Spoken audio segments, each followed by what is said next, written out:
that's a meaningless statement. And this is the issue I take with a lot of atheists, in that it seems too one-dimensional.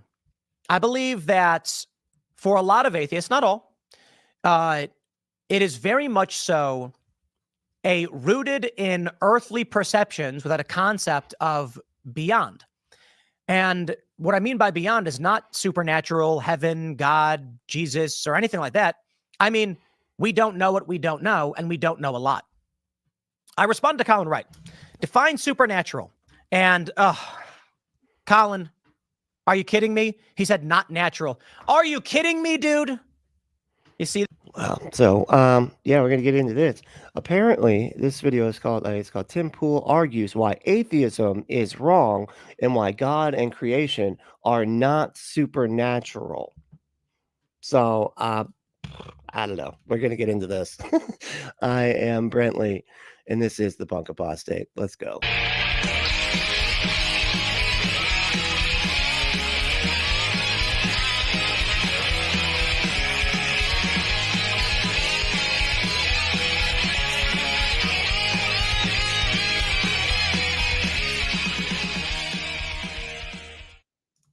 It's funny, when I first looked at this, I saw, I thought he was responding to Callie Wright. I was like, oh, Tim Pool responding to Callie Wright? Holy shit. Yeah, it's Colin. It's Colin Wright. It's not, I don't even think they're even related or anything. So I was just like, oh, man. I thought, Anyway, so I guess Tim Pool is going to argue why God isn't supernatural. Okay. Know how relevant this segment will be to everybody, but it is Sunday night, and I am in the mood for talking about supernatural beings, God, creation, etc. And we have this post from Colin Wright, which has gotten some traction with a lot of people, because it seems to be a dig at creationist theory or any kind of supernatural concept. But creationism isn't a theory. It's barely a fucking it's barely a hypothesis. It's just a thing people think, and that's it. I will pause and say, separating Colin Wright's arguments from my arguments, I don't intend to debate someone who is not here, but I will use the posts he made as I perceive them to argue for the existence of God. I thought Tim Pool quit the other day. Like, what is he? Is he doing that rock band, like, this is our last tour thing, and then just literally the next day coming back? Was he just trying to get like, is he such a fucking grifter that he's just saying I quit just to like get people to show up to his shows? But I think what it is that, and I was going to cover this today until I saw this atheism thing, that he said that he wants to quit working so hard so that he can focus on his family. Now he doesn't have a family, but that's what he's saying. And he said he's tired of, get this, being made fun of for not having a wife or a girlfriend or anything like that, and working all the time and everything like that. And so when he said he wants to quit to focus on his family, he meant focus on, starting one, because he hasn't even gotten there yet. You kind of need a girlfriend before you start a family. Anyway, but and he's got none of that. So, but here he is back. I guess that was just the IRL show. He's got like 7 fucking shows or some shit. I don't know. And they all seem to be the same thing. So I don't even know why he separates them, but whatever. Or I should say the potentiality that God exists. And I'll break down what I think of what I mean. And we'll start with the potentiality idea of how life began on Earth. Now, Colin Wright has a tweet. Many are calling him an atheist. They're saying it's taxing and that he's misunderstanding. And he's made his arguments in kind. I disagree with him because I think that they are one-dimensional statements. Okay, so I guess here's the quote. It says, just because we don't know how life began on Earth naturally doesn't mean we must give equal weight to the possibility of a supernatural origin. Yeah, and just because we don't, exactly, because just not knowing something doesn't mean that it's magic.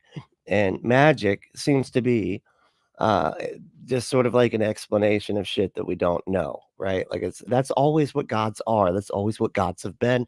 And that's, I'm sure, what gods will always be. Will just be some kind of explanation to save, save energy in our brain, so that we don't, we can't have this like complicated explanation. We can just go, boop, God, a magic did it. A magical, that's it. Just a magic did it.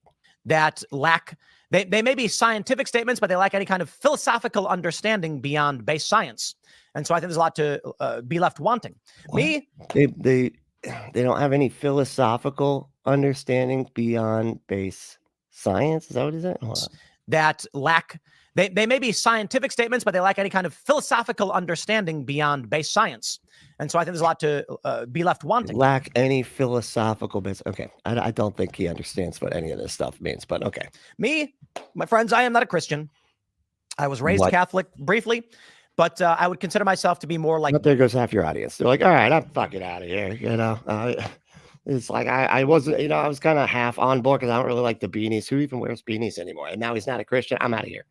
We're gone. Deist, I guess. I don't know enough about the idea of deism to want to fully claim that, but I do believe there is a God, and I will explain why. And I've had these conversations before. Okay. This video could probably be 12 hours long, to be completely honest. And so forgive me if there are things that I can't get to in the 10 to 20 minutes that I spend on this video. But let's start with some arguments. I will not forgive you for that. Okay. You need to go above and beyond if you want my forgiveness, buddy. First, Colin Wright says, just because we don't know how life began on Earth naturally doesn't mean we must give equal weight to the possibility of a supernatural origin. My question at first when I read this was, what does that mean, supernatural? Because I don't believe in the supernatural at all. It's a meaningless statement. If 300 years ago, you had someone standing atop a hill and they said, I have received word from a greater being, the dam down the hillside. Look, imagine there's a group of people on a mountain, and a guy stands up and says, are you updating your metaphor as you're doing it? Are you just, okay, what are you, me? What are you doing here? The Lord hath spoken, and the dam will explode. And then all of a sudden they watch this dam just blow up. And they're like, how did he know that? Well, that magic. There's a natural explanation, right? Sure. Someone told him in advance, it's a trick. He planted bombs, counted the time with his timepiece or whatever it is that he had. And he with his timepiece. When did he just say 500 years ago this happened? This person was able to blow something up 500 years ago. I don't know. I mean, I don't know when blow up stuff was invented, but anyway. He knew it was going to happen. Natural explanation. What if he said 500 years ago, I will, standing atop this mountain, strike thunder down on you, my enemy. And all of a sudden there was a loud boom, and the guy just drops dead. That would be supernatural. How did he do it? There's no explanation. Strike thunder down? First of all, thunder doesn't do anything. Thunder is just a noise, man. Like, what do you mean, like, strike thunder down? You mean lightning? You'd have to have the lightning for someone to get struck down, right? Like, the people don't get struck down because of a loud noise. They're like, oh, fucking noise. Like, it doesn't, that's not how anything works. I'm lost. What does this analogy mean? What are we doing here? I'm very confused as to what, like, he's trying to say here. Well, there is now. Simple. Just the gun. Now, okay, to be fair, 500 years ago. What the fuck? Okay. A gun? Now there's a gun in this scenario, and somebody was supposed to like, everybody was confusing 500 years ago the sound of thunder for the sound of a gun. What is happening? I'm so lost with this. This is the most ridiculous metaphor ever. And if you like ridiculous metaphors, well, then you'll probably like what I cover on a regular basis. If you want to like and maybe subscribe, if you like the content, like what I do, and you want to see more of it regularly, subscribe and be great. But just hitting that like button just really helps a lot. So if you don't mind doing that, I'd appreciate it. Just right now, just if you could, thank you. You got it. I see it go up. That's great. Thank you. Ago they had guns. Okay, so not sniper rifles, but if they'd be like, there's no musket anywhere. I mean, how did this happen? And you had a guy with a sniper rifle, but maybe it's more fair to say go back 1,000 years. What there's a sniper musket rifle? What is that? What? Not that. Okay, Just before the existence of guns and things. You get the point. The point is, No, I don't. We don't get the point. What's the fucking point? Maybe do that first and then start doing metaphors or something, because this is just nonsense. Like, everything you're saying is so detached from anything else you're fucking saying. it would be deemed supernatural a long time ago. I mean, look, I've got a floating UFO sitting in front of me. And to any alchemist in the 1500s, I know I'm kidding, but yeah, they did alchemy, right? Talk about the longest fucking way to be like, look, people just think stuff's supernatural until they figure out the natural explanation. Is that really what all that was for? The fucking sniper rifle musket analogy of thunder? What the? Oh my God. They'd be like, write something down ahead of time, dude. Okay, or just start reacting to stuff. You should just react to stuff. Okay, then you don't have to worry about it. But whatever, dude. If you're just gonna be going this long about a fucking single tweet, write something down. Jesus Christ. Like, it floats. How? Now, of course, they understood magnets and things like this. Did they? But there are a lot of things. But not to the level of being able to make shit float and just sit there floating, right? That's some super magnet understanding, right? Extra understanding of the, we have of the magnets today that defy reason. And probably a cell phone is a good example. Is it not supernatural? I have before me a tablet. It is a stone for which the future can be seen and information gleaned. What the future? You're already messing up again. Why is it? How is it showing the future, dude? What do you mean? It's not a. First of all, it's not a stone. That's not even. I don't even think people that only, like, you could go back to a caveman. They'd be like, "That's not a stone. This is a stone over here. That's not." I don't even know why you're even describing it that way. But now it shows the future. You're already beyond our technology currently. What do you fuck? Yeah, well, we know it's not supernatural. Really dumb. My point is ultimately this. When he says, just because we don't know how life began on Earth naturally, doesn't mean we have to give equal weight to the possibility of supernatural origin. Yeah. That's a meaningless statement. And this is the issue I take with a lot of atheists. No, it's not. It's not a meaningless statement. This is like what we have to fucking deal with. People always are saying, like, if we don't understand something in science, that means it's fucking God. That's why we have to say shit like this all the time. You don't get to say it's on equal ground, magic and fucking science. You don't get to do that. We constantly have to say this because of the fucking answers in Genesis, people, the Ray Comforts, all these like anti-science, pro-creationists just want to indoctrinate children into their religion at school, public school.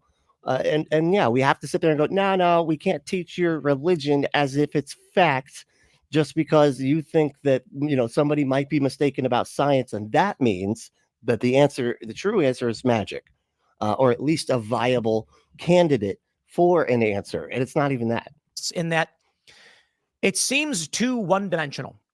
I believe that for a lot of atheists, not all, it is very much so rooted in earthly perceptions without a concept of beyond. What is Earth like? I don't know if you know this, buddy, but we're here on Earth. That's where we're at. So I don't know what you mean by earthly perceptions. Like, what we're supposed to perceive something from the Mars that we're on? What are you talking about, dude? And what I mean by beyond is not supernatural, heaven, God, Jesus, or anything like that. I mean, we don't know what we don't know, and we don't know a lot. I respond to Colin Wright. Okay. Define supernatural. And, Colin, are you kidding me? He said not natural. Are you kidding me, dude? You see? Okay, that was a pretty lame response. Just to be honest. Okay, whatever. This is why I don't even bother half the time. But the other half, you do. Using the word in the definition of the word is the laziest thing you could possibly do. If you didn't want to respond, you could have just ignored me. So I grabbed the definition of supernatural and said, which reads, of a manifestation or event attributed to some force beyond scientific understanding or the laws of nature, a supernatural being. So he responds, sure, something outside the laws of nature. To which I responded, so you know them all? Well, the reality is we don't. The discovery of the electromagnetic spectrum only goes back, like, what are we looking at, 130 years, if that, technically? We didn't even know. Is that the claim? Like, that's what I don't understand. Like, he's saying, so you know them all? Know all what? All the laws of nature? that we do all. So you know all the things that you don't know. Is that really what you like? How you responded there? Is that like, dude? This dude is just funny. He's funny. This is why you see it doesn't really hang around in these kinds of conversations too often, as far as I could tell, anyway. But how's everybody doing? You doing okay? Y'all feeling all right? Right? You ready for Monday? Right? You ready for it? I'm not going to say that happy Monday, right? Because that's rude. But you feeling good? Michael's feeling good because he's number one. He said Michael's number one. That's right. And you were the first one. Thank you. Yeah, good job. Just showing up really quick. It's awesome. Gisela was second. How are we doing, Gisela? And Ways to Human was third. How you doing, Ways? Ways to Human. Let's call you Ways is for short. That's Ways for short. And Wolfos is here. What's up, dude? So look and listen. Look at us listen to nonsense together. I know it's nice. It isn't, that's a well-lived life. Just listening to nonsense with friends. You know what I'm saying? It's great. It's a good time. I enjoy it. No, we thought we could. What we could, okay, let's start here. Did y'all know that air was discovered? Of course it was. People at first were like, there's nothing. There's nothing here, right? It is just void. Turns out it's not void. There's gas. We exist in an atmosphere. I don't feel like do people really say there was a nothing there? Like, don't they feel the wind? I mean, you can feel wind and be like, there's something there. Something's doing something or something or other. Like I don't think people are like, this is a nothing, right? But I don't know. Maybe I'm wrong. But Wolfo said, well, what I'm saying is that there are known knowns and that there are known unknowns, but there are also unknown unknowns, things we don't know. And yeah, I know that's yeah, we're kind of getting into the issue there of the unknown unknowns, the things we don't even know that we don't even know, which is a lot. It's I think it's infinite, honestly. If I'm not mistaken, the amount of things that we don't know is infinite. The things that we don't know are infinite, right? Because anyway, that's did they figure that out? Well, long time ago, there was air was discovered. They were like, "What is this right here? It's an air. It's an air. I found it and discovered it, and then told someone else." The guy. So they used to have these little bronze orbs, little spheres with holes in the bottom and a tube coming out. What you do is you dunk the thing in water, put your thumb over the back and lift it up. Then you hold it over your head and let go, and water pours over your body. It was an easier way than scooping water and splashing on yourself to get a large volume of water to pour onto yourself. So one day this dude, he'd be like, hey, wait a minute. How come when I put the thing in the water and put my thumb over it, the water don't come out until I take my thumb off? Huh. So then he says, I got an idea. I'm going to put my thumb over it first, then put it in the water, and then pick it up. Hey, ain't no water inside. And then he realized it. Yeah, there's the pressure. Is that what we're talking about? We're talking about the pressure. It's like with the straw and the pressure on the outside is like more than the pressure on the inside. Anyway, there's something in there. Something is blocking the water from going in. There's something in there, man. What is that? The little shower thingy. And so the shower thingy, exactly. That's what I'm. Me and Tim just like that dead on with the words that we were thinking. Thus, air was discovered. That there was actually some kind. That was the guy that figured out the air. He was like, "That's something that's in there. We're gonna call it air, okay?" And then kind of gas that could be contained and manipulated. We didn't know exactly what it was, but it was one of the fundamental elements of old: fire, earth, water, air. And so they understood wind was blowing on them, but the concept of air in an atmosphere came when they were like. And this also is the basic components of discovery of a vacuum. That is, when he would, when you lift the water up, dude, can we get the water can't come out until he removes his thumb, allowing the air to occupy that space. Yeah, we got the air pressure thing and all that. What does this have to do with the God? Like, where's the God part of this? And supernatural and natural, supernatural. Let's just tie a bow on this whole fucking madness rabbit trail that we got going on here. And so he was like, something has to be in there to replace the water. And if that thing is in there, the water can't get in. There's something there. Oh my God. Yeah. If you go back far enough, outside the laws of nature could mean anything. So I'll put it this way. For humans to have discovered the electromagnetic spectrum, not really understanding what it was so long ago, and still barely understanding gravity, to be fair, I thought could it be possible that there is a, so we know, we think we know in science. That's what we usually say. The fundamental forces. Because here's the thing, like, this is just a definition. This is one of the definitions. A manifestation or event attributed to some force beyond scientific understanding, or the laws of nature. But I thought, and I could be mistaken, that the whole point of supernatural was that the laws of nature are broken, something that literally goes against the laws of nature, something like the laws of nature. The reason that we call scientific laws is because they always function exactly the same way no matter what.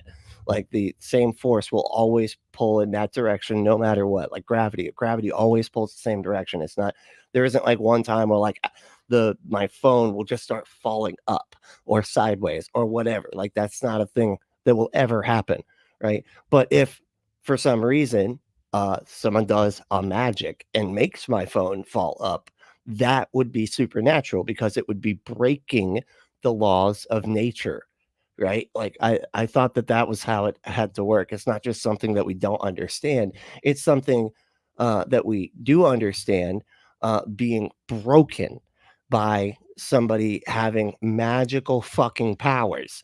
That's what I thought. But maybe I'm wrong, because if you define it this way, then you kind of define it out of existence, which is kind of, I guess, what his point is that if it's just something that we don't understand, then it's, it's still technically natural, which he's taken the longest fucking time to say to get to this this point here, that it's still natural, but we just don't understand why it's natural, right? And if there is a god or some kind of magical being that can break the laws of physics as we know it at a whim, then that thing is actually a naturally existing force that we just don't understand. That's kind of, I think, what he's trying to say, but that doesn't, to me, that doesn't really make sense. Like, it kind of just sounds like you're not really having the conversation. You're just trying to turn it into something else and make it so there is no distinction between natural and supernatural of nature, which I don't know. You've got, what is it, like the strong and weak force? As far as I understood, he was like I heard him several times saying that he doesn't. He was like, I don't know if he ever said the word atheist. I thought he said agnostic. But, as far as I can tell, if you don't believe in a god and you claim to be agnostic, then you're an atheist. You're not a theist. You don't believe in theism. You are, agnostic. Therefore, you're an atheist. You don't believe in a god.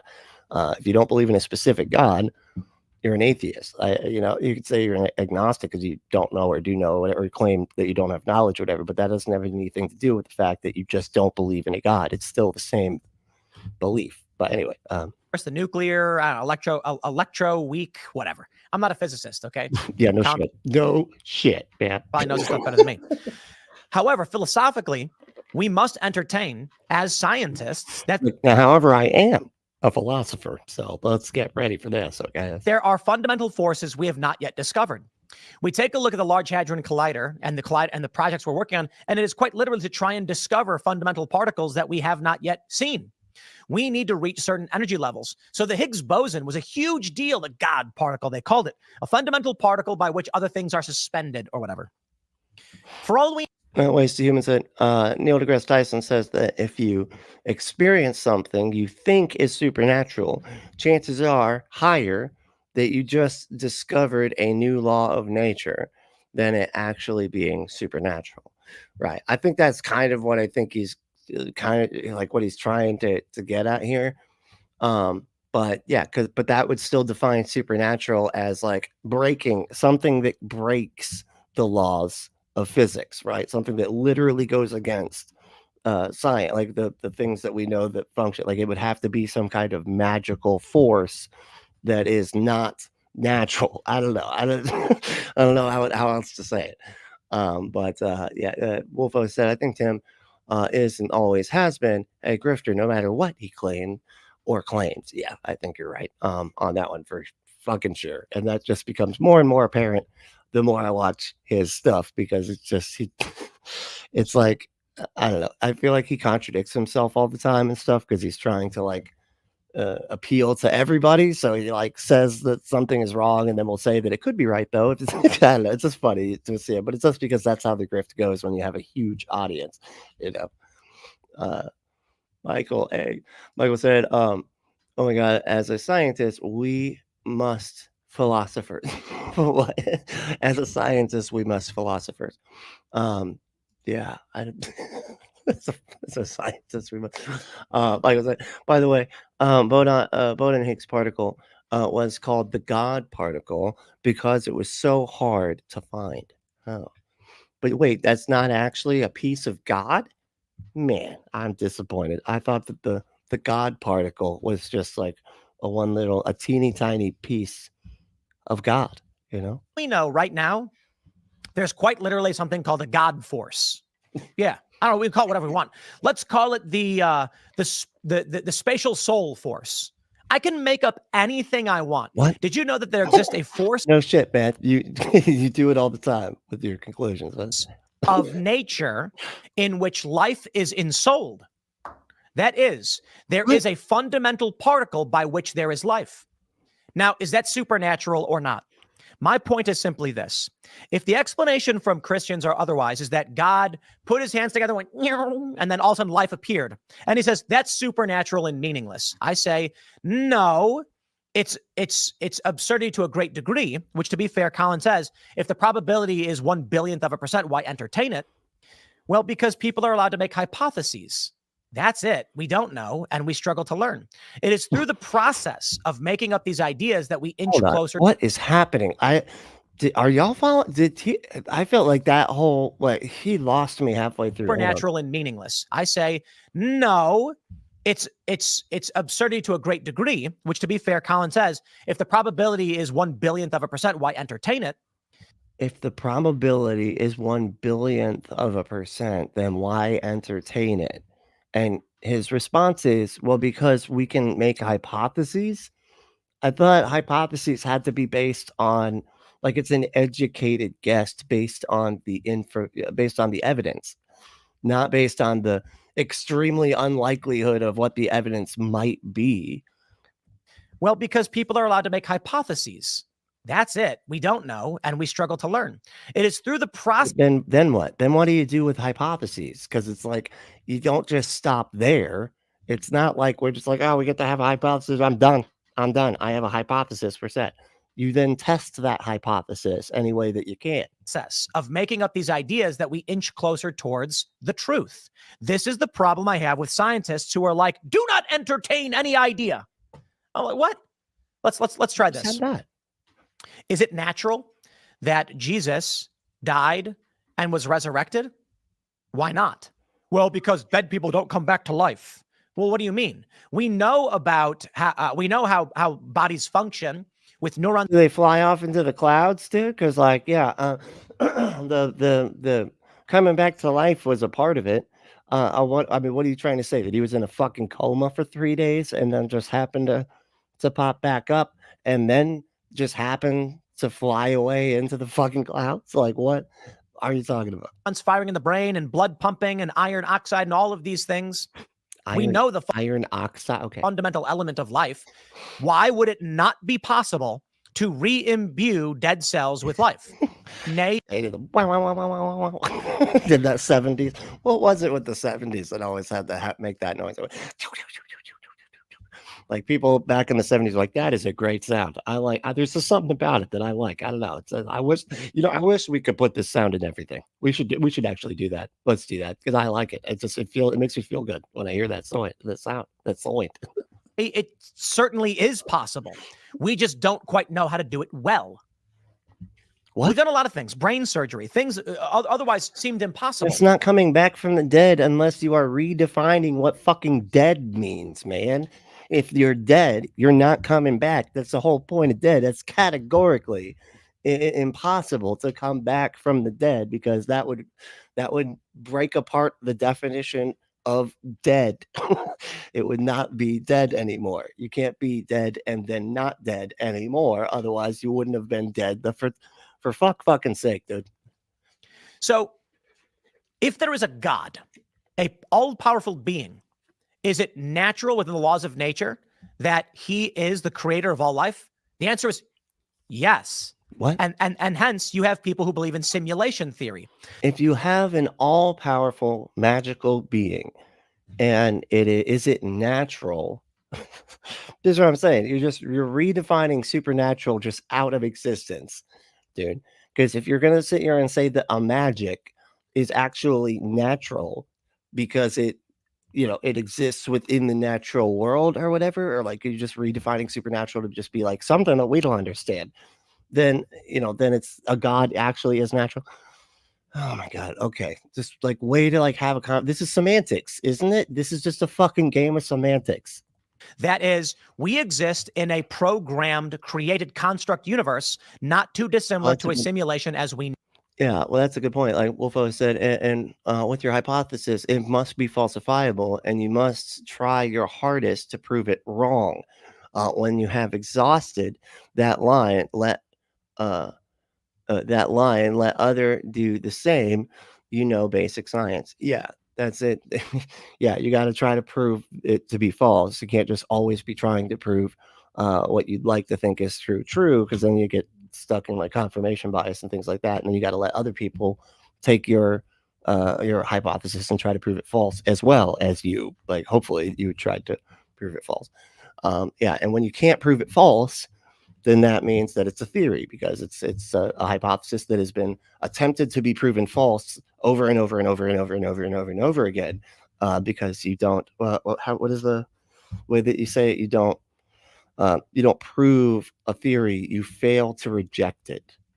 Know it, and that a higher power of sorts, be it an individual or a great body of individuals in what someone would refer to as base reality, created us. But that all follows our understanding of nature.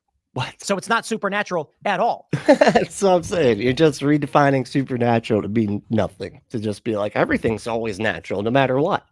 It's just we just don't understand it. So there is no distinction between natural and supernatural. This is the problem I have with the supernatural. No, what you're basically saying is any hypothesis outside of what we think we know today there's no point in considering.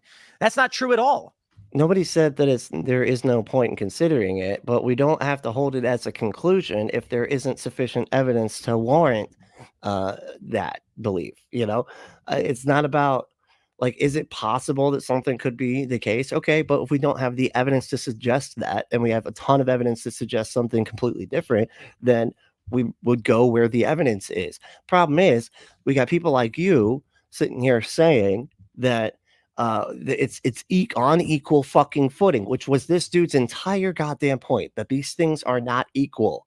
That a supernatural explanation, like a god or a ghost or a fucking vampire or magic or whatever, in any way, shape, or form, is not equal to, or anywhere even close, or it should even be accepted as like something we should think about if in comparison to where the evidence is, right? Because that's what we're looking at. Where is the fucking evidence? This is so absurd. It's just like, this is just playing a semantic rhetorical game to basically be like, all supernatural claims are actually not supernatural claims. They're just natural claims of things that we don't understand why it's natural, which is the fucking dumbest conversation to have in the world, man. Someone at some point, hey, what's up, dude? Let's just play the stupid game, Galileo. Sun revolved around the earth. And he was like, nah, I don't think so. And they said, you're crazy. That's wrong.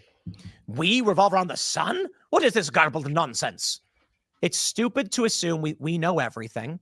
And it's stupid to assume that the It's funny too, though, that, it's funny that he brings up Galileo, because, there's a literal fallacy called the Galileo Gambit fallacy, because there's so many people bring up fucking Galileo when they're trying to challenge an entire scientific theory and be like, hey, Galileo went against all of the, every bit of the consensus of scholarship at the time, and he was right.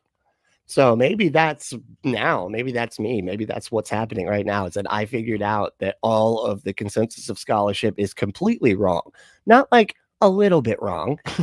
Not like, oh, they still, were mistaken about a couple things or whatever over here. No, it's like the whole fucking field is mistaken. The sun goes around.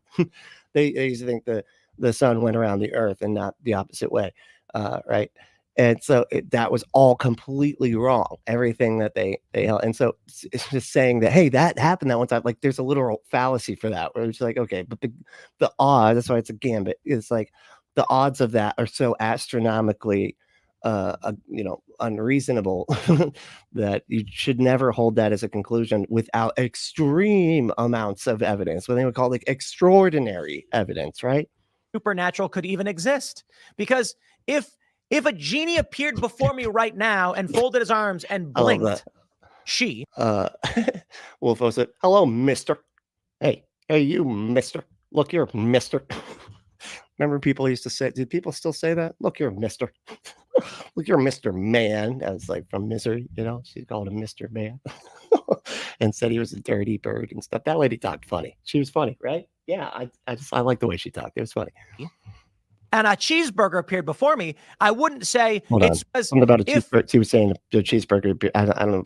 If a genie appeared before me right now and folded his arms and blinked, because he's got to be referring to the old television series, Bewitched.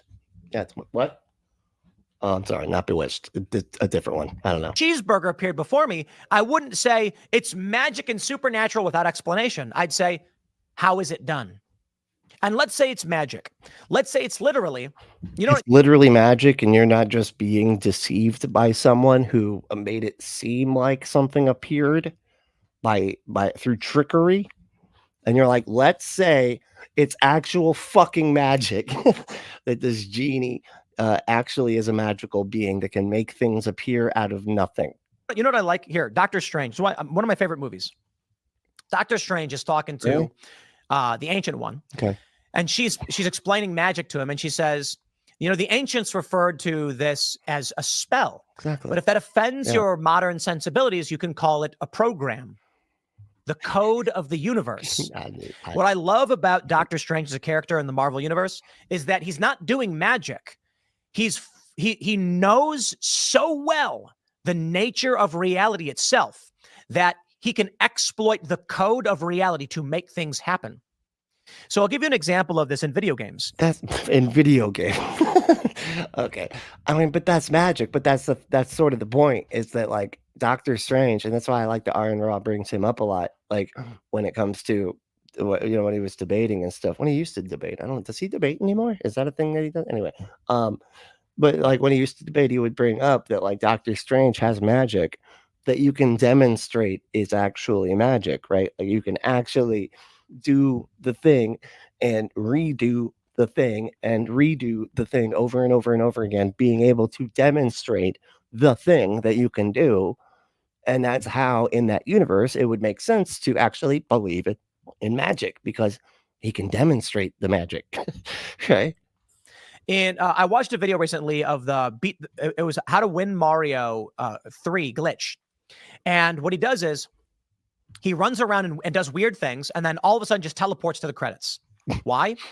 Because the action programmer fucked up and didn't think that somebody would just go start doing weird stuff.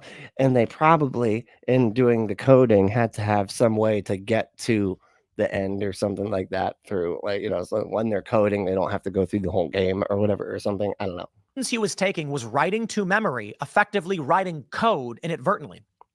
There's another example where in Super Mario World for the SNES, on the console with a controller, let me actually pull this one up. This one's fascinating.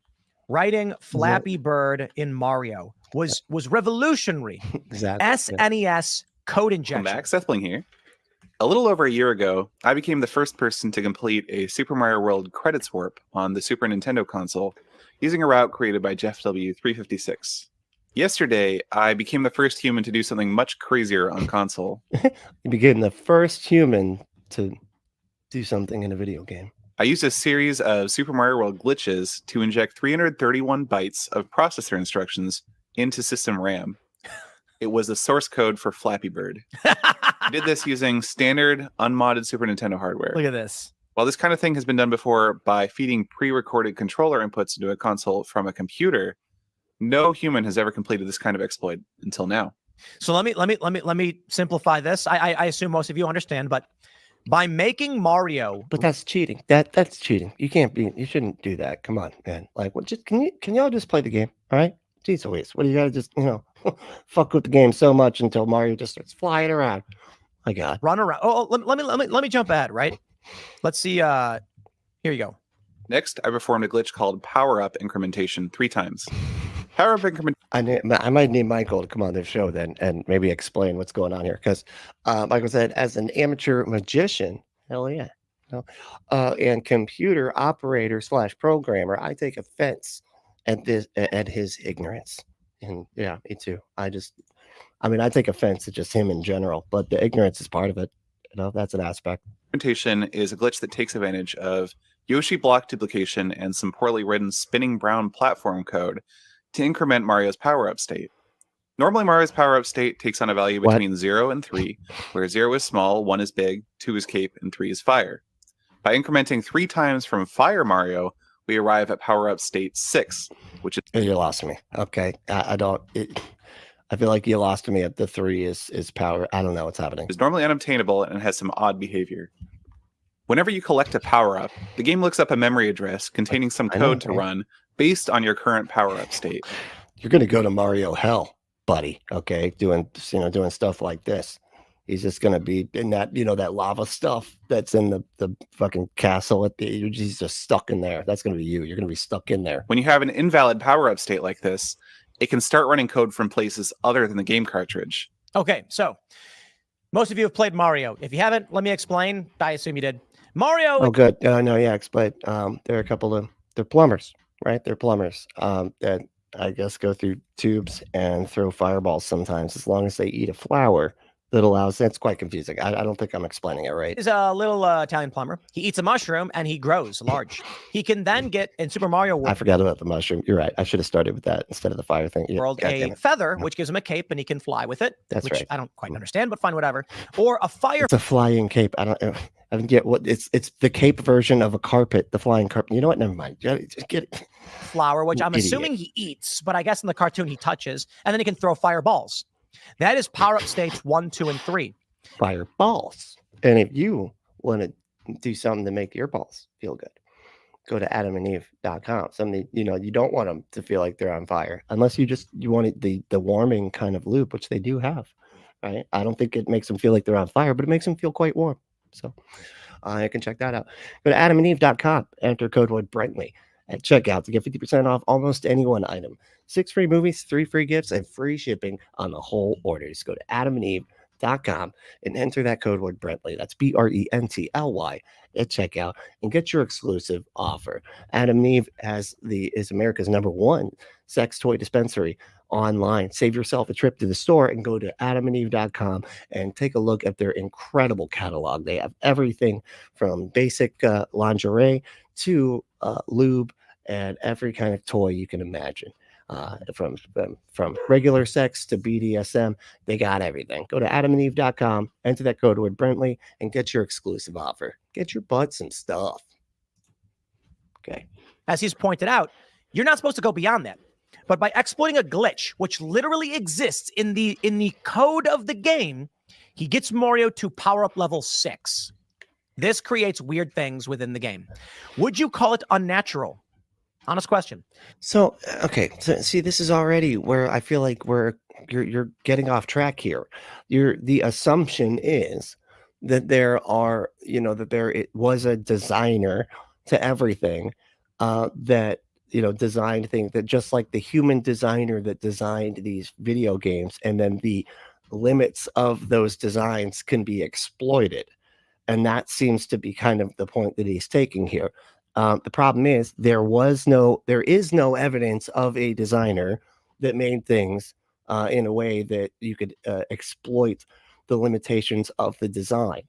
It's just not accurate. That's not. I just feel like this whole analogy is kind of assuming that reality was created, which I thought was sort of the point of the conversation about whether a God exists or whatever, and atheism specifically. Because anyway, but Jesus Christ. The code of the game is clear. 99.999% of players are going to run around, eat mushrooms, and jump on turtles, punching bricks or whatever. And some awesome people do more than just punching bricks and stuff. Look at the trees and stuff. How we doing? Heathens, sheathens, and in-betweethens. I like that. That was good. That's like, what's up, heathens, sheathens, and in-betweethens? That's, hell yeah. That's great. I got to remember that. Good morning. Good morning to you. Oh, yeah. No, thanks for hanging. I appreciate it. And it's a great Grand Theft Auto bot. What's up? Said, no, he crushes the fire flower into powder and inhales it through his nose. So he's not even getting the movie right. Like, this is pathetic. This is just absurd, ridiculous, man. Watch a fucking cartoon again, and actually remember it. Weirdo. But would you call it unnatural in the game that he has obtained something that is hard to obtain? The answer is no. It exists within the code of the game. It is, but but that's the point. Is like in the code of the game, it's unnatural because it's not supposed to happen according to the way that the thing is designed.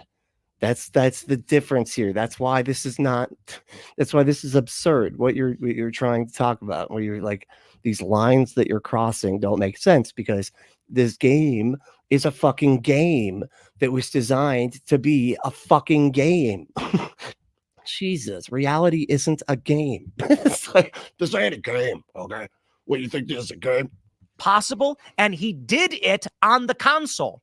He didn't have any magic powers. How we doing? He didn't blink with a genie. He literally played the game as the game existed and was able to affect the internal memory of the game and create a circumstance in which he produced Flappy Bird. So let's jump to the end. Colors. We got to come up with a cooler name for that. Can we just do flying and created Flying Man? Why Flappy Bird? Flappy Bird. I don't like it. But it also let me verify that the bootloader was working correctly. At this point, I iteratively wrote 331 bytes of processor instructions into unused RAM. Move to location, spin jump. I remember back in the day, I don't know if y'all remember, like there was the original GTA game that was like on the computer. As far as I understood, it wasn't on any actual console for what I would say is probably obvious reasons, right? That it was too graphic and everything. But I remember playing, and I would just there was like if you could get the game for free, but it would have this countdown thing where you could only play for like 10 minutes or something like that, and otherwise you'd have to start you back over, and it was of course trying to get you to buy the game. But I never bought the game, and I just would sit there and just keep replaying those same 10 minutes over and over and over again because it was just so fucking fun. And I didn't ever actually try to play the game. I just sort of drove around and hit people and tried to get as many cops chasing me as possible, right? But that was like the first, and it was like this like really poorly, like great, like there was just terrible graphics. It was like this over like a helicopter view, and you got this little guy running around shooting rockets and shit. It was fun. It's fun. But the second one was like that as well. It was like an overview. And I remember when 3 came out, I was like, holy shit, they made this game 3D. Like actually with the camera behind the character. I was so psyched because I'd been playing that game since I was, or snuck playing that game. I wasn't allowed to play it. In fact, when my mom found it, I had to pretend to have deleted it and saved it in a special folder that nobody knew existed anyway. But because they did not like the game, especially the part with the hookers and stuff. That was they did not like that. Jump. And they even swore. The people walking around would swear, and he would burp and stuff too. If you hit the space bar, he would burp. Yeah, which is just gross, I guess. Move to location, spin jump 331 times. This payload was. I want to pause real quick too. The amazing thing is, I think he had to write a code that gave him the coordinates to where he needed to jump so that he could inject the memory. It's pretty wild. IP4+2, and it was the source code for Flappy Bird.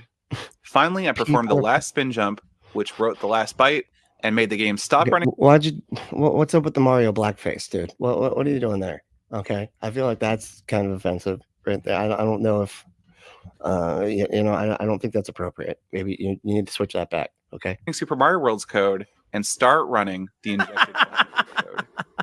P4+2 went to a lot of trouble to make the What was laughing? Why was he laughing? Flappy Bird payload as compact as possible. That's crazy. Both to minimize the amount of time it would require for me to inject it, and also to minimize the chance of error during the injection process. Okay, so as I was saying, in Doctor Strange, No, he's good. Oh, if you right. watch that That's movie Dr. fucking and you Strange. see him like move Jesus Christ, we're all over the place. Like, this guy feels more ADHD than me somehow. This is incredible. his hands and then like lights appear and things happen, understand it like this. That's the way to describe it. Yeah, he wiggles his hands and lights appear and things happen. The purpose, the lore of Doctor Strange is that he understands the source code of reality so well that he can inject code and control the program to do things he wants to do. In fact, That is not the fucking. I'm pretty sure that's not how it's explained. It's not like the magic is scientific. It's just magic exists in that world. It's not understanding reality or whatever. It's the fact that that universe includes magical spells that actually work because magic is real there. I don't fucking whatever. it has been argued by quite many that Doctor Strange is the most powerful comic book character ever. Yeah, well, that's why they gotta make some kind of dam break during a big final fight to get him distracted, because otherwise this just isn't really much of a fight at all. You know, you can just knock everybody out of there. So he needs to be distracted by just getting water that's coming into the field of battle to distract him. I like Doctor Strange as a character. It's fun. So here's my point. If we exist in a reality with rules and laws, Thank you. Yeah. is the argument that the laws of This is what I'm saying. Like, Mr. Anti-Idiotic, like, magic does exist in the Marvel universe. Like, this analogy makes no fucking sense, and you're just, again, redefining what magic is, even in a fake fucking universe. physics are perfect and can never be exploited? Maybe No, we live in such no, that's not true. Like the physics, like because of our understanding of physics, that's how we have airplanes and stuff like that. That's why we have drones and shit like that. Like, but that's not magic, dude. There are things that are just impossible, right? That all the fucking knowledge of how the universe works in the goddamn world will not cause a human to be able to do X, whatever it is. I don't know. I'm just saying, like, there are things that there is no fucking limits that you can exploit or whatever, or knowledge that you can exploit to be able to do whatever it is. Sometimes you just can't do shit. A lot of people would say, like, time travel and things like that. Like that's just an impossibility because of what it would take to have to be able to do it, I guess. I mean, I've heard people disagree on that one, but I still feel like you'd end up in space somewhere, since we're on a rock flying through space. And if you could figure out how to go back in time, you'd be just right in the same place at that time, right? So you'd just be like dead in space, right? I don't know. a perfect, controlled, confined system that natural law is so limited, there will never be anything that we could describe as supernatural. I don't see it that way. In this game, everything this guy... Hold on. Grand Theft Autobot said, I remember Duck Hunt in a game called Kung Fu. In a game with some kind of robot peripheral. I don't know. I feel like I remember Kung Fu. And I definitely remember Duck Hunt. That was fun. That fucking dog, though, that laughing at me. I was going to throw the gun right through his fucking face, but it turns out there's a TV in the way. But whatever. Still threw the gun. I still hit him with the gun. He just fucking TV got in the way. That's all. I did with Mario exists within the rules of the game. The code is perfect.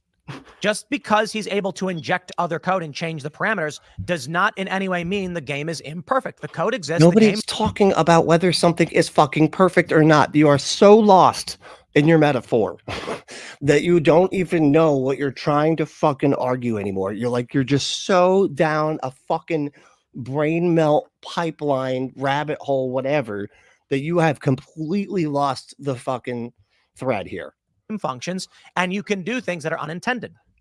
I'm a big fan of games where you don't got to play the game the way they expect you to. For example, Human Fall Flat, if you've ever seen it. You're a little guy and you run around and you've got to like press buttons and move blocks to open doors to get to the exit. I never do that. I always what I love about the game is beating the level in some way they did not intend you to do for you to do. For real. This is like exactly what Trump does anytime he fucking is asked some kind of question where a coherent answer is expected.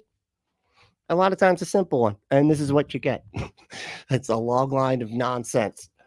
But you're still allowed to beat it, so it's not cheating. Allowed? The goal of the game is get from point A to point B. What are you talking about? Allowed? Like, what's happening? They give you a series of puzzles to overcome, and I can say, I'm going to do something else. And I do. And it's fun. It's fun to bypass the rules that they've created. It's a game, man. Games are supposed to be fun, dude. Like, if you're having fun, then you are doing what you're supposed to do. You know what? Never mind. So let me put it this way. If If there is a God, and you do not understand him, to argue that it is a supernatural explanation is to me an absurdity. I am not saying that the origin of life is God. The origin of life could be within the parameters of the universe created by a God, life emerged. And God went, hey, would you look at that? I didn't see that one coming. I doubt it. I actually believe that there is purpose. So he's doing my joke where it's like if there was an intelligent designer, this is the universe that he didn't realize came into existence. Like this one, he's like, oh shit, there's a universe developed over there. When I dropped that tray, I was moving, and I kind of just forgot I dropped the tray because I was kind of working on something over here. And I bet, fucking universe, holy shit. Okay, well but I'm working on a different one anyway. But I don't even care about that. That's like what he's saying. They say life emerged by accident in a fucking universe created by something that wasn't paying attention to the universe. Anyway, this is funny. I believe that there's a function to the reality that we're in. I don't know what it is. I wouldn't presume to know, but let me wrap up with my explanation of reality and God. Oh, good. Your wrap up is going to be what? Okay. Half the video. In my views. So you take a look at what we think we know in science, and it's quite limited, is it not? Well, we think there was a Big Bang. We don't know for sure. And math tends to point to it. The universe's expansion is speeding up. Some theorize a white hole is on the other side of the black hole, which birthed the universe. So the Big Bang theory is a singularity. I've never heard it described that way. There's a white hole and a black hole, and when you mix, holes, especially white ones and black ones, you get fucking universes. What? No, man. There was a quantum vacuum, or there was a quantum vacuum field within a scalar field, and a quantum vacuum, whatever. Like it's just it's quantum shit. I don't know. Right. And it was like halfway between a true and false vacuum state, which creates a bunch of energy.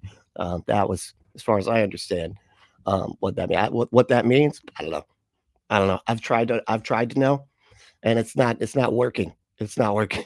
And then there's an explosion of some sort. Everything starts flying out in random directions, or expanding rapidly. It's not in random directions. And this starts. I hate it when they use the word random, because I feel like it doesn't, like, unguided does not equal random. Just because something consciously didn't decide where something went, other factors decided where everything goes, right? And it's like the natural laws of the universe. It's not random. It is unguided. Creating the denser elements of the universe, and we are drifting towards chaos. That is the heat death of the universe. There are some hypotheses that it's not actually a singularity that exploded, but there's a white hole on the other side of a black hole. That is, there is some. See, dude, I got to start reading the comics again. And I haven't really actually read the comics since I was a kid, and I loved them. But Mr. Anti-Idiotic said Dr. Doom is the second smartest character, and he do magic actually is the fourth in line for Sorcerer Supreme. He is actually a Sorcerer Supreme in the comics right now. Dr. Doom is the Sorcerer Supreme. That seems like a problem. That seems like it's not going to end well for that universe, whichever one that is. But interesting, yeah. Something sucking in matter and then blasting it out into our universe. Thus, that was what the Big Bang is. There are some theories that the universe is a multidimensional membrane, M theory. And I think they're at like 13 dimensions. I'm not a physicist, so forgive me, I'm probably wrong. but that we exist Yeah, no, I mean, you should say that about everything. Actually, you're probably wrong. in a 3 to 5th dimensional pocket. And I'll explain. We Okay. have discernibly 4 dimensions. We have forward, backward, left, right, up, and down. But time is a dimension for which we can't move through. So the best way to explain time actually as a spatial dimension is, imagine you are falling down a hole. You are in it. You are falling endlessly. B movie wasn't what? B movie was a mistake. Okay. Is Tim Pool's music good? I don't think so. No. Just personally, I don't think so. And I think objectively, if we asked somebody that understood music theory, maybe went to Juilliard, they'd say no.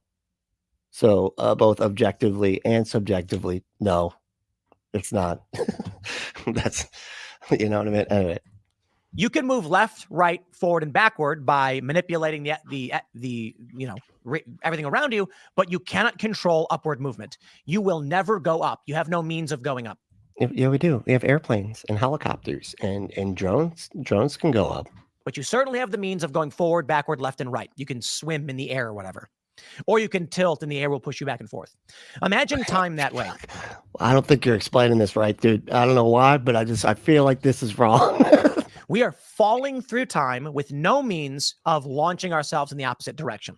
Thus, we are. Time is descriptive, is it not? Like, I feel like time is something that we have used to calculate a certain aspect of reality. It's just a way to describe the way that things are, the linear nature of reality, and putting a kind of like stamp on it. So a time stamp on it so that like we can know when something happened. It's just like math. It's just something that we created in order to understand reality better. That's it. It's not like its own thing. I don't know. I mean, I've heard people say that like time, it was like like the Big Bang happened like before time or whatever. But as far as like, I think it was Neil deGrasse Tyson said it, like, it wasn't before time. Like there was the concept of time had something before it. It was like the way that we calculate time is based on days, months, years. And where do we get that from? Well, the universe moves in a certain way and it repeats itself as far as we can tell. And so that repetition is what we would use to determine what time it is and how time works. And that didn't exist yet. So we couldn't really say what, like time and shit, right? It wasn't that time didn't exist. It was that the things that we use to measure it didn't exist yet. It's just a different, you know what I mean? But to be fair, existence and memory and mind and all of that rely on our falling through time. That is, as we move, things. Well, I thought he was canceling himself just because, you know, he wants a girlfriend, wife, family stuff out of it. But I don't think it happened because he's still here. Grow and change, and time is a requirement of that. So theoretically, if you were to go back in time existing in your own body, you just erase your own memories and you'd exist in a moment. So it's like you wouldn't even know you did. Theoretically, then you could argue that there is no future, but there is a past, and that's a good point. So like his reality is really messed up. Don't they medicate for that? Yeah, if your interpretation of reality is messed up, like wouldn't we say that would be your inability to evaluate reality, right, or whatever? Isn't that a failing of you? Anyway, it's not magic or anything like that actually existing. It's your inability to absorb reality correctly. Simultaneously exist in the present and the past, going all the way back. But even if you were to time travel to your past self, you would never actually understand that you did. So there's no functional knowledge of having known you did it. Anyway, I digress. What the fuck? We're getting long. What was that? Yeah, you digressed, and you have digressed from a digressed from a digressed that you digressed from. Actually, it's like we're okay. So we're in digressception here. Okay, dude. We think we know at the universe, right? We're probably wrong. Maybe it was just created and all these ideas are fabrications. That's called the brain in a vat theory hypothesis, which you can't really disprove. And so, the problem of hard solipsism. Is it an actual theory? I don't know as if I don't know as if I'd actually call it a theory. It's sort of more of a thought experiment. That is just the problem of hard solipsism, and more has to do with epistemology and the limits of our ability of what we know, which I guess is kind of the point that he's trying to make. Anyway, all right. So it's tough, but we try to just base things off of empirical data. What we can prove.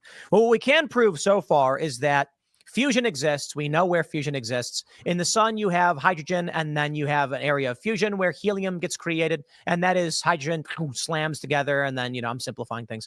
What was that? Was that supposed to be another sound effect? That was the helium. We all know helium.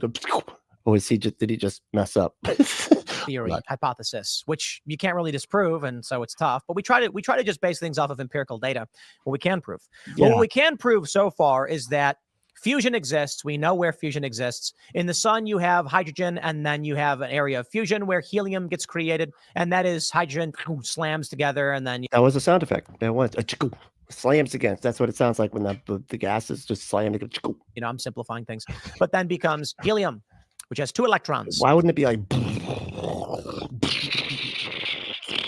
it's slammed, right? I hate just like criticizing people's sound effects, but they just be better, Tim. Come on, man. Like, at least be good at sound effects if you're going to do it, And more than that, too, but fucking irritating. I digress. The point is, we know what happens. That is, free energy at a fundamental level, as we understand it, comes together, coalesces, and forms more complicated particles. What we can see in the universe, and we do observe this, is that particles come together, elements come together, fusion happens. Fusion results in different elements interact and make compounds. And ultimately, at some point, for some reason, we get self-replicating proteins. Yeah, we don't really know how. What's the origin of life? The funny thing is, it may just be a fundamental force of nature. That's exactly, because like the what he's talking about, the self-assembling proteins or whatever, like they are the building blocks of life, and they self-assemble. So yeah, it's weird, but could just be the way that the laws of physics function, as far as we can tell, at least on this planet. But we've also seen that they do self-assemble in space too. So it's kind of, yeah, I don't know. There's a lot going on there. Need not be any great explanation of lightning struck a vat of primordials. Well, it's like a fire starting. Fire starts when these conditions are met. It is a fundamental element of the code of the universe, whatever that may be. Okay, that's probably the most accurate thing that he's said this entire video. So we can see that there is essentially a yin-yang of the universe. There is entropy, the constant move towards total decay. And Gary's probably said, him explaining particles is like learning about money from a squirrel. It kind of is. That's exactly what he kind of looks like a squirrel too. He's got like, you've seen his teeth? He's got like squirrely teeth. I can't really make fun of people's teeth now at all, can I? But he's got the squirrely kind. I don't know. He kind of looks like a squirrel with a beanie on. I don't know. If you just, squint a little bit, there's a squirrel wearing that beanie. All right, just look at it. In the heat of the universe. But there are within it self-organizing elements, which would be negative entropy. Now, they say, scientists, negative entropy can only exist so long as more entropy is created around it. Perhaps. But what I can tell you is this. Based on what we think we know, there is a degree. I don't really know about negative entropy. I'd have to talk to somebody that's a lot smarter than I. Where... Where's Ember? Is she here? Has Ember made it yet? So what he just said about negative entropy and entropy, was that accurate, Ember? Something as simple as a quark or a particle becomes part of a larger thing and then slowly starts becoming more and more complicated. What's up, Lord Dissident, man? He said, I absolutely am a fundamental force of fucking nature. Yeah, and you are. That's how everybody describes you behind your back, too, by the way, just so you know. That's what people are saying. Okay, so you got it. You got it right. This is order and chaos. Eventually, you get self-replicating proteins. Why? I don't know. It's a kind of thing that happens on moist, warm planets, right? Like fire happens on dry planets, and then when the temperature reaches a certain amount, such that carbon and oxygen can fuse. Are you making an argument that atheism is right? Because that seems to be what you're doing here. You're just being like, I don't know, the conditions are just right for humans to come into existence because of this, the conditions being right for this previous thing to come into existence, and the conditions being right for the previous thing before that was right, and so on and so forth back in the but this is supposed to be that atheism is wrong. I don't understand. Energy gets released, and you get carbon dioxide. And there's other kinds of fires too. So here on Earth, Beanie Shapiro, I kind of like that. They do have a similar cadence. That's for damn sure. It's kind of like a pitch up here, sort of too. Like not quite as high, but they kind of have like the same speed. They sort of have like kind of the way that they talk it is like, just he's pitched just a tiny bit. It's like if you turn that knob of the pitch just a little bit lower from Ben Shapiro, and you get this guy. Self-replicating proteins eventually start becoming single cellular organisms. We don't really know why, but life has a tendency towards survival. So when you get to the point of self-replicating proteins, the proteins that replicate better than others merge and bond, and I don't know, because maybe the things that didn't survive, and so that's why the stuff that was better at survived. Merge and bond faster and better. Yeah.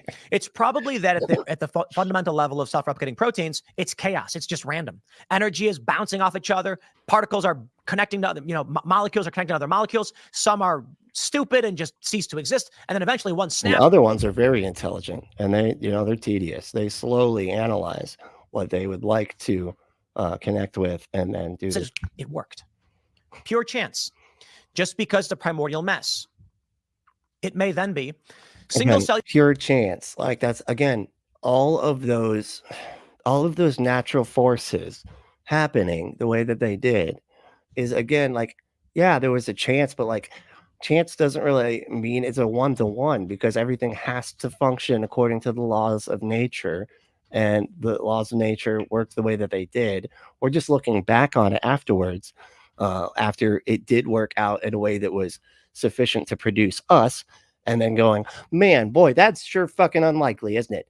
Man, anything else could have happened, but it didn't. It's like if I took a quarter and created a quarter-size grid all over Texas, right? And put that all out over the entire state of Texas and launched a quarter into Texas, and no matter where it landed, the odds are astronomical, right? Oh my God, this thing could have landed anywhere. It's like 1 out of 1 billion, because how many quarters can fit on the ground in Texas? Like 1 billion, right?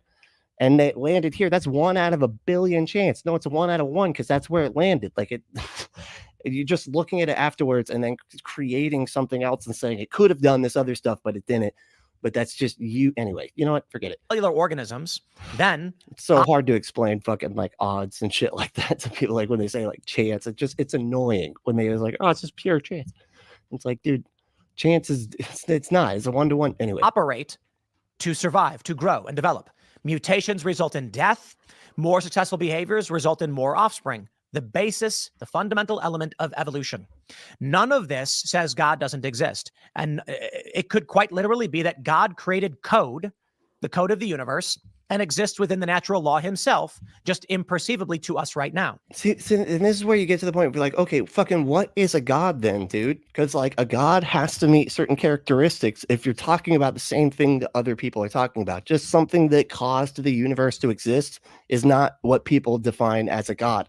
That's a single aspect of what most people define as a God. Most other people that do believe in gods have very specific characteristics that apply to their God. Those gods do not exist. Okay, those are the things that they are describing aren't real. All right, there is no evidence that those things are real, and each one is different. That's why it's difficult when you say like, oh, I'm an atheist. I am not convinced of any gods existing. Right. But I'm not saying that what anybody could define as a God doesn't exist, because I don't know what everybody could define as a God, because it seems the definition is so fucking loose that you can just define anything. Some people define the fucking universe itself as a God. What the hell do I believe in the fucking universe? So does that mean that I believe in their God? This is where it gets absurd, right? Because gods are human creations. We make them ourselves, and each one seems to be individual to the individual that believes in it.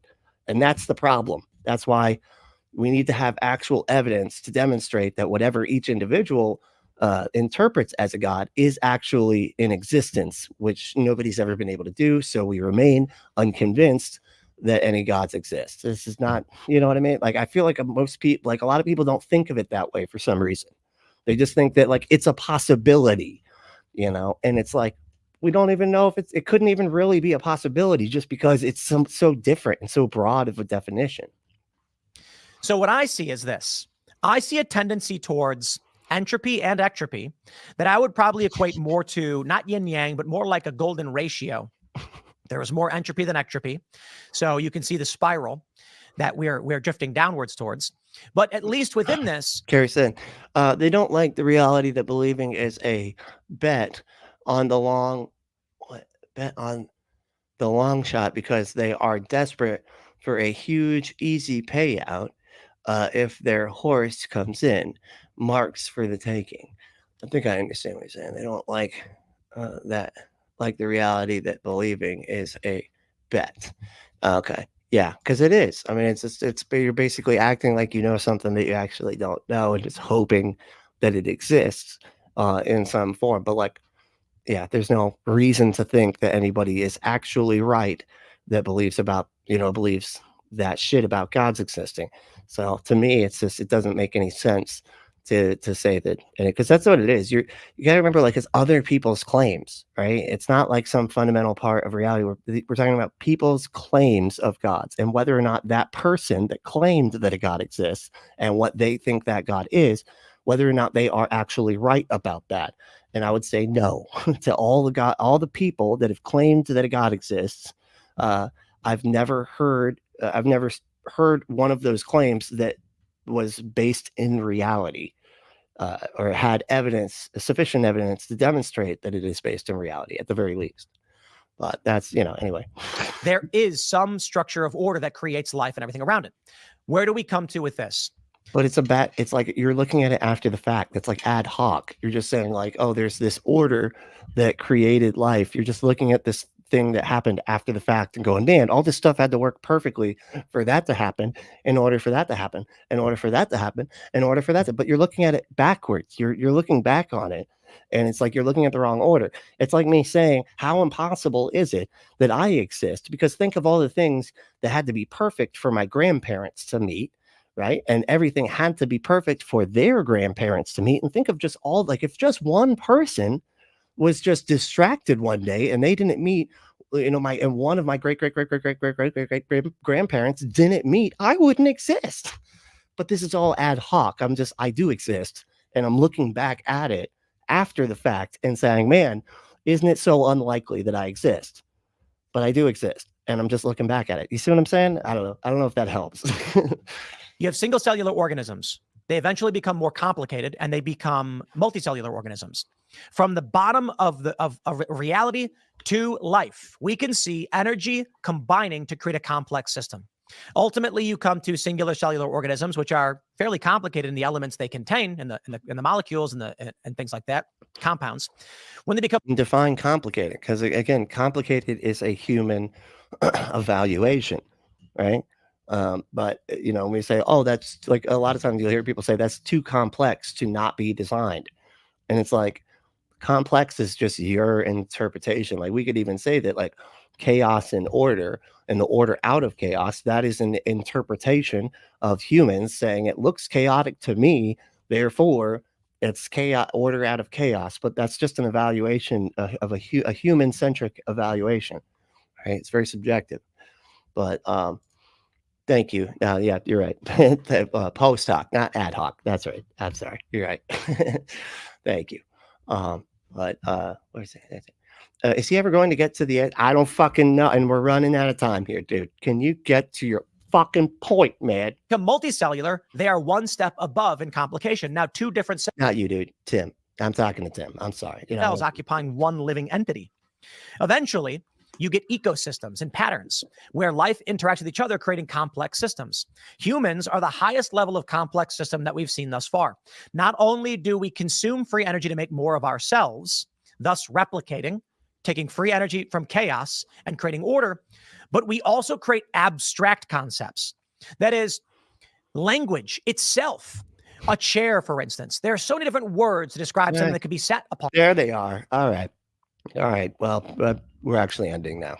But I'm glad that you made it. Now we can end because Lyric made it. So we're good. We're good. It's all right. You know, just That's a stool. It's for stepping. Well, it's a chair too. A step ladder, whatever. There's a table, a desk, a chair, a chifforobe, a duvier. is that one? I don't know. There's a bunch of words that we create in abstract and languages. These are constructs of complex systems that exist only in the mind. Kind of crazy if you think. Now, but it's us like describing. It's descriptive. We're just describing things as like, and that's because we are humans. We understand how we understand things, and then we put words to like the way that we understand things. And anyway, I don't know if it's that presupposes, based on everything we've seen, I think it would be fair to assume that there exists beyond us a higher degree of organization. And if you, and he was getting to the point. All right, let me do the ad and we'll get right back. And if you want a climax, just go to adamandeve.com and enter. Lyric, can you come on? I'm trying to.